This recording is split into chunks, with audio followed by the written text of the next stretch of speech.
Hello,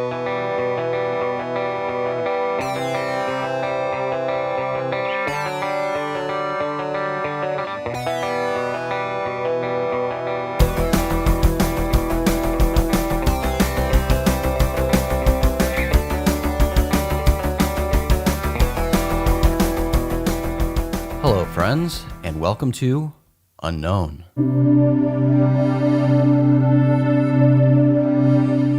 I'm Jason McClellan. Thanks for hanging out with me.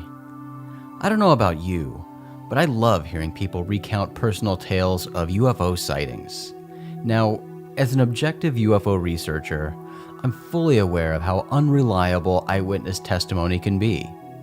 Some UFO researchers love to proclaim how reliable eyewitness testimony is, asserting that courts of law trust it so greatly that it can singularly decide a defendant's guilt or innocence. Not so much.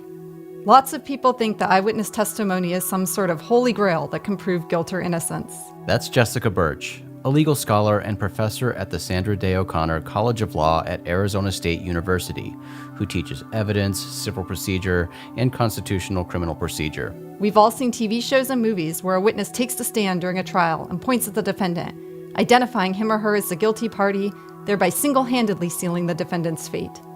Everybody believes this eyewitness. After all, in some instances, the victim was one-on-one with the defendant for prolonged periods of time. In reality, legal professionals know that eyewitness testimony is problematic and not the end-all, be-all as it's sometimes depicted by Hollywood. Countless scholars have published findings from studies in which they highlight memory fallibility and highlight just how susceptible our minds are to false memories. One often cited early psychological study exploring witness and false memories was conducted in 1978. For this study, subjects first watched a slideshow depicting a small red car driving, then hitting a pedestrian. The study's participants were then asked leading questions about what was shown in the slides, such as, how fast was the car traveling when it passed the yield sign? This question was intentionally misleading because the sign shown in the slides was a stop sign, not a yield sign. Later, participants were shown two slides. One was the original sign showing a stop sign. The second was a slide with a yield sign in place of the stop sign. They were asked which of the two slides they had originally seen. Those participants who were asked the leading question about the yield sign were more likely to select the slide containing the yield sign, demonstrating that the misinformation presented in the leading question produced a false memory. Eyewitness testimony is a real issue of concern in jury trials because impressionable jurors place considerable weight on the statements of witnesses. This impressibility is why it's a crime to lie while presenting testimony in court. Perjured testimony can sizably impact a trial's integrity. But perjury only applies when a witness knowingly lies. It's not a crime to misremember. Obviously, the fallibility of memory can be detrimental to the judicial process. Selecting a suspect from a police lineup, being questioned by the police, or answering an attorney's questions on the stand are all opportunities for the introduction of false memories and/or inaccurate memory recall. And these inaccurate memories can and do negatively affect trials, resulting in wrongful convictions. Several studies show that people have been convicted of crimes they didn't commit, and they were later exonerated through DNA testing, all because of mistaken eyewitness identifications. These studies show that mistaken identifications account for more of these wrongful convictions than all other factors combined. The Innocence Project is an organization that works to exonerate those who are wrongfully convicted of crimes. The Innocence Project has reported that from the 1990s, when DNA testing was first introduced, to 2010, 239 convictions were overturned through DNA. 73% of those convictions were based on eyewitness testimony. Now, having said that, being conscious of the problems with eyewitness testimony, it's still supporting evidence that can be incredibly valuable when looking at a UFO case. Even if a case includes photo or video evidence, it's a witness's statement that provides the context, the details of the event.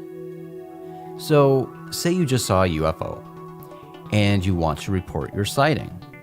How do you do that? Where do you go?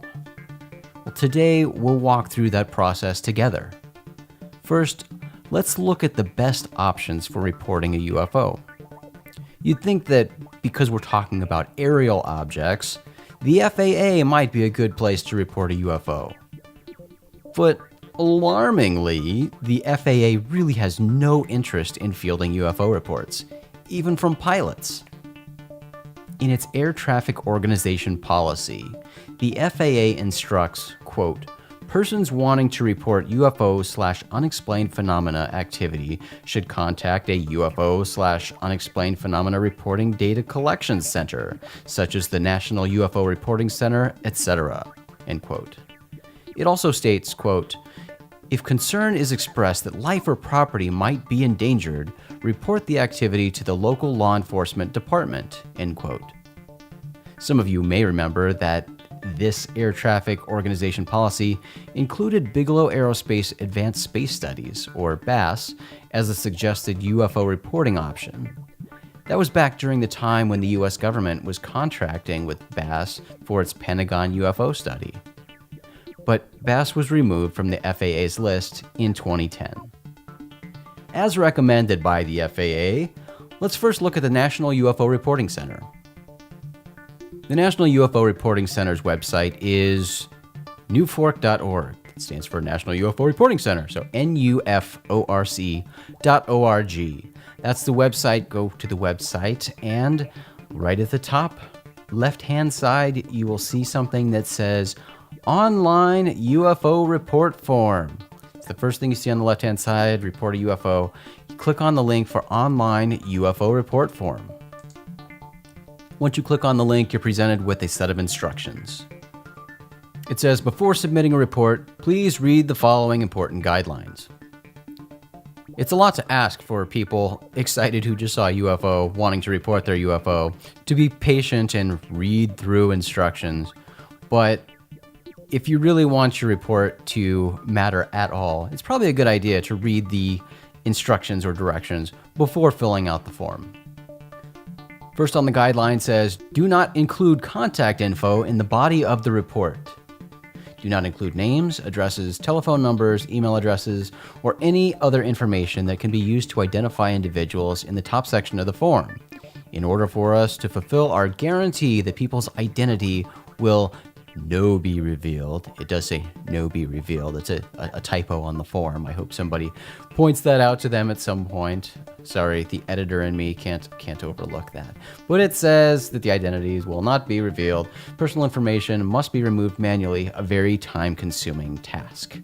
And, you know, it's really not a lot to ask for you to follow the directions and help the people out who sift through these sightings, because most of the people who deal with UFO sighting reports are doing it on a volunteer basis. They're not getting paid for this. So, you know, help these people out and, you know, try to make your sighting as simple as possible for these people to process. Number 2, use a word processor to compose your report. Please use a program such as Microsoft Word to type, format, and spell check your report. Break the text up into logical paragraphs rather than clumping your report into one massive blob of text. Once you have proofread your report, you can copy and paste it into our report form.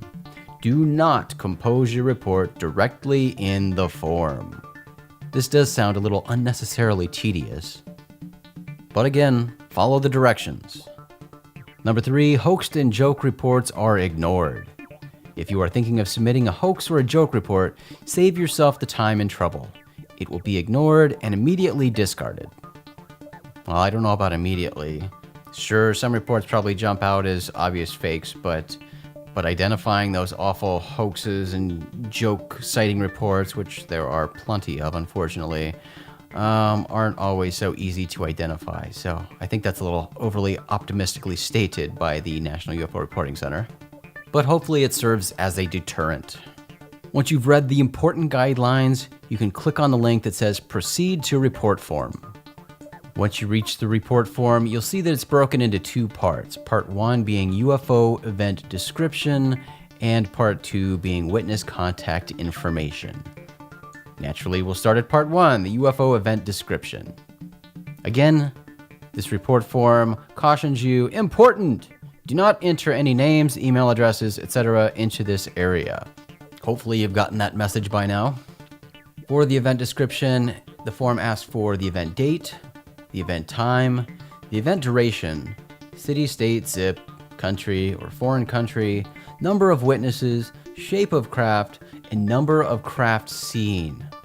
The options presented for the shape of craft that you can select are changed shape, chevron, cigar, circle, cone, cross, cylinder, diamond, disc or saucer, egg, fireball, flash, formation, light, oval, rectangle, sphere, teardrop, triangle, other, or unknown.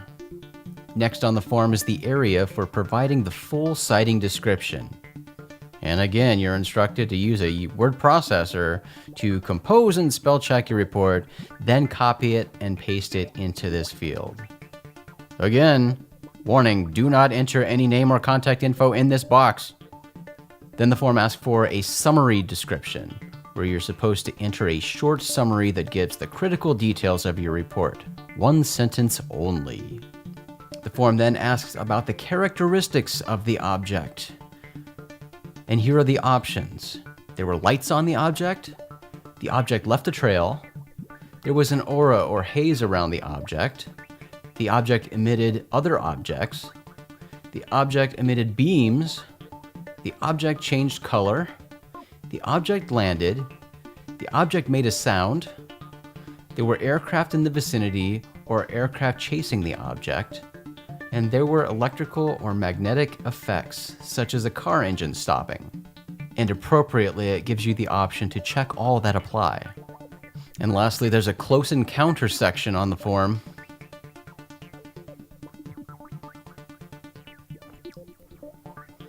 And lastly, this section includes a close encounter component, if it so applies to your sighting. And the options are, this is a possible UFO abduction case, entities were seen, missing time was experienced, marks found on body afterward, or animals responded to the event. And again, you can check all that apply. Down to part 2, the witness contact information. The form assures that this information will not be published and will be kept strictly confidential unless you check the, quote, permission to release your name box. Fields for all the usual information are there: name, email address, street address, city, state, province, zip code, phone number, occupation, and then it says check all that apply. I would like to be contacted by an investigator. I have also reported this sighting via our telephone hotline. I would consent to a return collect call. I give permission to release my name. I am sending accompanying image or other data via the postal mail. I am emailing image files. At this point, you can submit the form. Then below the form, there are instructions for submitting your graphics. This is a separate process, not something that you can do attached to your form. Any related photos or videos of the UFO event have to be mailed either to their mailing address, which is provided on the form, or an email address is provided as well. Now that we've walked through that, let's see how the National UFO Reporting Center's process compares to that of MUFON, the Mutual UFO Network. MUFON's website is MUFON.com, that's MUFON.com. And right on the homepage, you see a couple places where you can immediately click to report a UFO. One being the top right-hand corner, it says Report UFO. Another is right on the right-hand side of the screen. It says Report a UFO. So click either of those, click on the report button, and we're not to the form yet. We're presented with all sorts of information about reporting a UFO. The greeting says, welcome to the world's largest and most detailed database of reported UFO sightings. Thank you for your interest in submitting your UFO sighting to MUFON. And without even having to hunt for them, you're presented with several FAQs, basically. A lot of things that you would wonder if you're submitting a UFO sighting report, like who sees my personal contact information? What if I wish to remain anonymous? What happens when I submit my report? Etc. So you can read all of that. They provide that information to you right up front. But then when you're ready, there's a button that says, I'm ready to file my UFO report. Clicking on that finally brings you to the form where you can fill in all the information about your sighting. The top part of the form is for personal contact information, and that's also the area where you can designate whether you want to remain anonymous. Then you come to the meat of the form, where you input all the data about the sighting. And this is a pretty hearty section. There's a lot of information to select here. You probably want to give yourself quite a bit of time to properly fill out this form because there's a lot of information it requests. First, you're asked where and when the event took place. Then when you get to the section asking about the details of the event, this is where we get really detailed. The first field says, observe the following, check all that apply. And the options presented are lights, objects, orbs, entity, abduction, crop circle, animal mutilation, or radar return. Then you're asked the number observed. None, 1, 2, 3, 4 to 5, 6 to 10, over 10, or unknown. Next, did the object or lights do any of the following? Check all that apply. And here's a huge list. Change direction, turned abruptly, fell like a leaf, absorbed objects, ejected objects, changed shape, cast shadow, cast light, reflected light, left a trail, disintegrated, projected a beam, made a noise, caused injury or death, hovered, descended, ascended, over power lines, over a building, landed on ground, landed in water, carried occupants, communicated, gave off heat, left residue, removed anything, left landing traces, unknown, affected radio or TV, affected electricity, affected magnetism, affected timepiece, affected engine, affected vehicle, affected animal, affected human, affected water, affected ground, affected vegetation, affected cell phone, affected you physically, not applicable, fluttered, spun, blinked, pulsated, appeared solid, had fuzzy edges, had outline, wobbled, vibrated, glowed, appeared transparent, transformed reality, or affected you psychologically. That's quite a list with a lot of specific options, which is a good thing. The next fun section asks for the shape of the object, and you can select from blimp, cone, cylinder, egg, Saturn-like, teardrop, not applicable, boomerang, chevron, diamond, fireball, sphere, triangle, bullet/missile, circle, disc, flash, square/rectangular, other, cigar, cross, dumbbell, oval, star-like, or unknown. For describing the surface of the object, you can select dark, dull, reflective, glowing, mist or shroud, varied, or unknown. For structural features of the object, your options are none, dome, windows, patterned surface, insignia, appendages, loops, wings, other, or unknown. For apparent size, you can select star-like, aspirin, penny, golf ball, basketball, larger, or unknown. For estimating the actual size, your options are under 1 foot, 1 to 3 feet, 4 to 10 feet, 11 to 30 feet, 31 to 100 feet, 101 to 300 feet, over 300 feet, or unknown. Next, you can select the object's prominent colors. Then in asking about exterior light characteristics, you can select none, unwavering, brightened, pulsated, flashed sequentially, flashed randomly, other, or unknown. There's a separate section for anything emitted by the object. You can select none, beam, flame, aura, cloud, trail, object, other, or unknown. Also a section for sound, where you can select none, hum, buzz, jet-like, swish, whir, object, static, pulsating, beeping, rumbling, roar, other, or unknown. You can report if there was anything else in the area at the same time of the sighting, like an airplane, helicopter, black helicopter, balloon, searchlight, other, And you can indicate if you saw those before the sighted UFO, during the UFO sighting, or after the UFO sighting. Again, very specific and very useful. Next, the form gets into positioning, asking about the elevation of the object, the lowest altitude observed, the distance of the object from the witness, the direction it was traveling when it was first observed, the direction traveling when it was last observed, its flight path, if the object landed, and if it did, was the landing site affected. There's also a section asking about entity type, if there was an entity observed along with the UFO sighting. And the options are human-like, ape-like, reptile-like, insect-like, robotic, apparition, unknown, not applicable, or other. After going through all of these options, you're finally able to provide a short description of the UFO event in 25 words or less, and then the detailed description of the UFO event. And unlike the National UFO Reporting Center's form, you can type your sighting directly into this form on the website.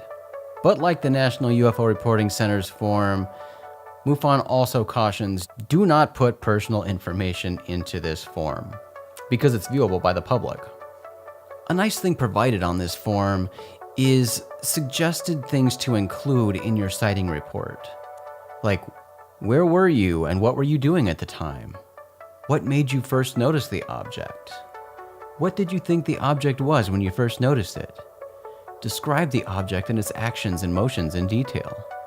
Describe your feelings, reactions, and actions during and after the sighting. How did you lose sight of the object? Really great questions, and it's nice to have a little guidance when you're filling out this form, especially if you're excited after seeing a UFO. After you provided the description of the event, you're asked to report the number of witnesses, including yourself, and then you're asked if you have any additional evidence you would like to submit with your report, like photos, video, audio, sketches or drawings, or maps.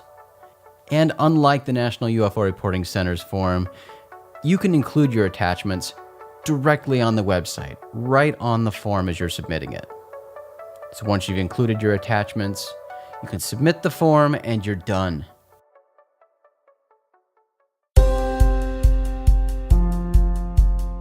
There you go.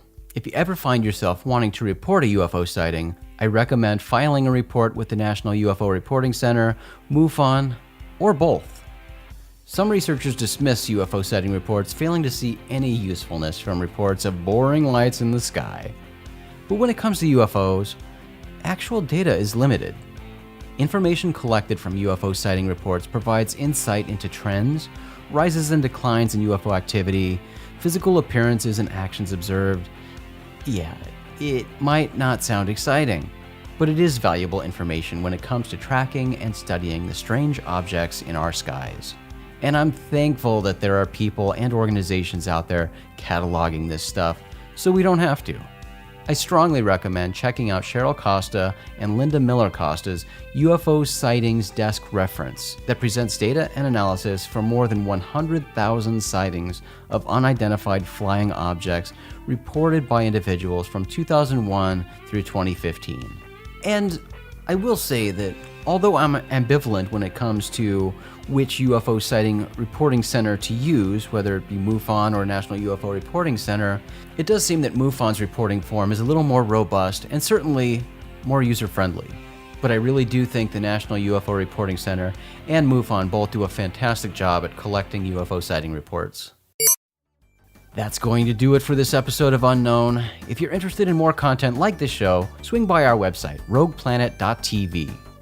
You can also join our new Rogue Planet Facebook group, and that's where you'll be able to read more about the things we discuss on this show and other Rogue Planet shows, and interact with us too.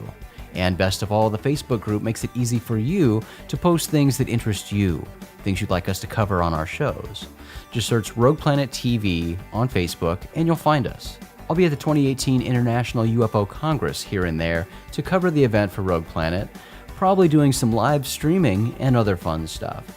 Watch the Facebook group for some live video from the Congress. You can find more information about the International UFO Congress at ufocongress.com.